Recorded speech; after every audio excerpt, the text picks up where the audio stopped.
Magandang araw mga bata! Ako si Ginang Jerilyn B. Familara, ang inyong guro sa Filipino. Halina't pag-aralan natin ang aralin bilang 2, na kung saan nagagamit ng wasto ang mga pangalan at panghalip sa pagtatalakay tungkol sa sarili sa mga tao, hayop, lugar, bagay at pangyayari sa paligid. Ano nga ba ang pangalan?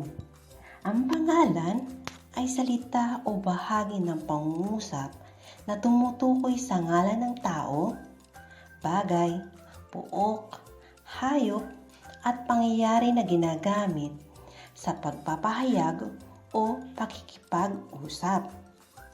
Narito ang mga iba't ibang halimbawa ng pangalan. Bagay, maaari rin itong relo, pitaka, sapatos, payong, tasa, at iba pa. Tao, ito ay maaaring nanay, Aida, Eugene, doktor, guro, at iba pang pangalan ng tao.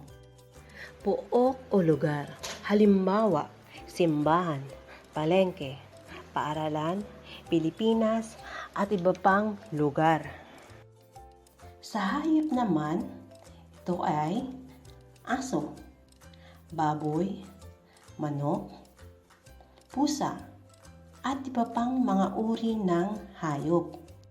Pangyayari, ito ay maaaring okasyon o selebrasyon at mga pangyayaring naganap, halimbawa, kaarawan, kasal, Pasko.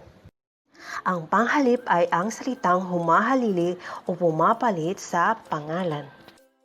Ang panghalip panao ay tumutukoy sa tao. Halimbawa, ako, sila, tayo, kami.